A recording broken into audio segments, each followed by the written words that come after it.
Hola, bienvenidos. Mi nombre es José Manuel López García. Cultura y experiencia.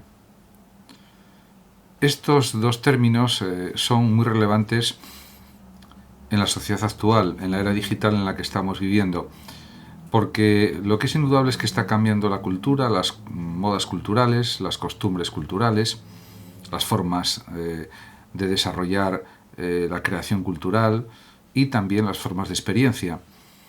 Realmente pues hay muchas teorías acerca de lo que es la cultura y la experiencia, pero una de las más interesantes a mi juicio en relación con el aprendizaje y también con su vínculo con la experiencia es la teoría del cono del aprendizaje o cono de la experiencia del pedagogo norteamericano Edgar Dale, que nació en Estados Unidos en 1900 y murió en el año 1985. Este cono de la experiencia, muy conocido, pues nos dice que tendemos a recordar o a retener en nuestra memoria aproximadamente el 10% de lo que leemos, el 20% de lo que oímos, el 30% de lo que vemos, el 50% de lo que vemos y oímos y el 70% de lo que decimos, aproximadamente. No cabe duda de que la experiencia tiene un valor importantísimo en la vida humana, en la vida de las personas. Diríamos que, como ya señalaba el propio Aristóteles, los niños, los jóvenes, pues no tienen experiencia o tienen muy poca experiencia. Por tanto, la van adquiriendo con el paso de los años, como es lógico. Además, la experiencia es muy importante en el ámbito del conocimiento porque ya desde el empirismo aristotélico o el realismo aristotélico hasta, por ejemplo, el empirismo ya del siglo XVII y del siglo XVIII, de Locke, de Hume y de otros pensadores, pues realmente lo que nos está indicando es que el conocimiento llega a través de la experiencia, llega a través de los sentidos y por tanto diríamos que con el paso del tiempo adquirimos cada vez más conocimientos, más sensaciones, más experiencias y esto es, diríamos que puesto de manifiesto por numerosos psicólogos, como es lógico por otra parte. En cuanto a la cultura, no cabe duda que se pueden dar muchísimas definiciones de lo que es la cultura. Una de ellas puede ser que la cultura es la gran matriz social en la que diríamos que nacemos y vivimos. Tiene unas bases sociales fundamentalmente. Además, también podemos entender por cultura pues una forma de vivir o una manera de vivir y también de interpretar la realidad y de interpretar el mundo. Y además una forma o un medio de socialización. Por supuesto que también existe, como es sabido, la diversidad cultural y es muy enriquecedora esta diversidad de culturas que están conviviendo, podríamos decir, en el multiculturalismo. Por ejemplo, ciudades como Londres, pues hay una gran mezcla de culturas de distintos tipos, de cultura pues asiática, de la India, de Pakistán, de otros países asiáticos, también cultura pues africana, cultura pues anglosajona norteamericana concretamente. Y cultura, por supuesto, latinoamericana, hispanoamericana, iberoamericana en general y de otros países. Y eso hace que pues, haya una convivencia de muchas formas culturales diferentes, pero que son, diríamos, que pueden convivir perfectamente en el ámbito de la cultura londinense. Por tanto, diríamos que es muy positiva la diversidad cultural, porque hay que tener en cuenta que hay miles de lenguajes en el mundo, miles de lenguas que se están hablando, y eso también es un factor tremendamente positivo. Por otra parte, existen también cosas negativas en el ámbito cultural, como es, por ejemplo, el etnocentrismo, que supone pues, una falsa idea o prejuicio según el cual la cultura propia es necesariamente superior a todas las demás. Y lo que habría que decir en este sentido es que no es que sea superior la cultura, por ejemplo, pues occidental a una cultura primitiva de los indios Yanomami, por ejemplo, en el Amazonas. Simplemente es diferente, tiene características muy diferentes, pero eso no significa que sea ni peor ni mejor, simplemente es distinta. Por otra parte, podemos también indicar las características fundamentales de lo que se entiende por cultura, y son varias. Una de ellas, y quizás la más importante, es que es aprendida, ya que cada persona tiende a integrarse en una determinada cultura que se transmite de unas generaciones a otras, y este proceso se llama enculturación. Por otra parte, conviene poner también de relieve que no existe una cultura universal, aunque existen rasgos comunes a todas las culturas y una tendencia cada vez más fuerte a una convergencia cultural, que sería más o menos lo que se llama actualmente la globalización. Pero diríamos que hay rasgos diferenciadores en múltiples culturas.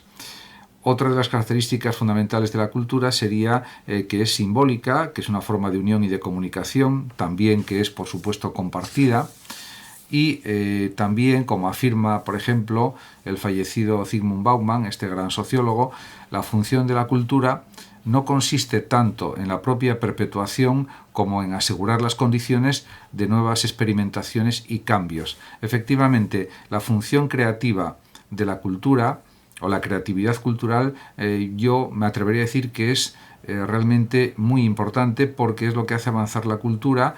Y además los seres humanos, si nos caracterizamos por algo, precisamente es por nuestra creatividad, por nuestro afán de inventar, de crear cosas nuevas, de crear cultura en general, en muchos casos.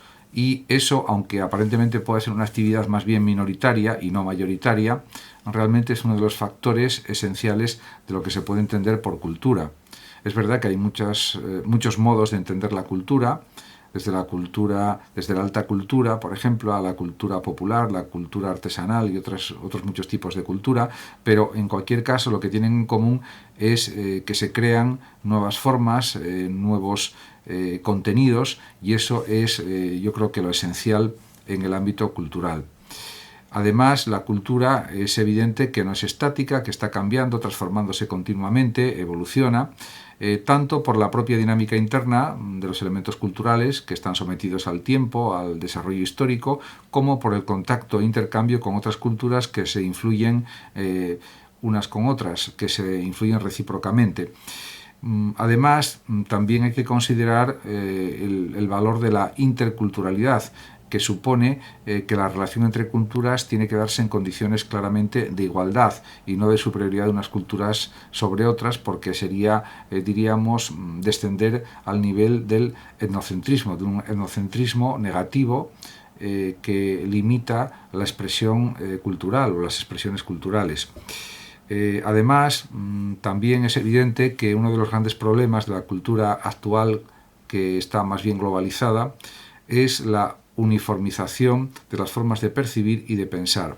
Y yo creo que esto es el problema mayor que tiene la cultura actual, o que tienen las culturas, diríamos, de hoy en día, que hay formas bastante parecidas de pensar, estereotipadas, y que aparentemente no se pueden cambiar, o se consideran que son las formas de pensar de acuerdo con la normalidad. Y claro, el concepto de lo normal es muy relativo, es muy elástico, es muy discutible, y en cualquier caso, siempre dentro del respeto a las leyes, a las normas, etcétera, puede haber muy diversas formas de pensar, incluso que sean formas de pensamiento pues perfectamente aceptables, perfectamente positivas. Y en ese sentido pues hay que dejar libertad de pensamiento, de expresión, de ideas a todas las personas, porque eso también es un factor claramente enriquecedor de la propia vida y del propio mundo en el que vivimos. Además, y en relación con esto último, también es evidente que se está notando cada vez más una pérdida de la capacidad de imaginación, que, según los expertos, muchos expertos, no es un problema menor, porque conduce pues, a una especie de empobrecimiento de nuestra visión del mundo y afecta a nuestra libertad. Diríamos que los grandes creadores, los grandes artistas, científicos, filósofos, escritores o literatos, autores de teatro, etcétera, inventores, han destacado precisamente por su capacidad imaginativa, crear ficciones, crear contenidos, crear nuevos mundos, crear nuevas cosmovisiones, etcétera. Y eso es lo que realmente nos diferencia como especie, la especie humana, nuestra capacidad de imaginar, de crear cosas nuevas, y eso es lo que nos caracteriza como seres humanos. Con esto no se quiere decir que los animales no puedan desarrollar cosas nuevas, tener conductas diferentes, por supuesto que sí, pero la capacidad simbólica de la inteligencia humana es la que nos hace crear, diríamos, pues cosas realmente muy relevantes a nivel de inventos, a nivel de ciencia, a nivel de arte, y eso es lo que nos diferencia como especie respecto al resto de los animales que podemos llamar irracionales. Muchas gracias por su atención a todos. Muchos saludos a los oyentes de Radio Sofando de México. Y por último decir que el que lo desee puede darle me gusta a este vídeo, suscribirse a mi canal de YouTube o bien compartir este vídeo. Hasta siempre. Gracias.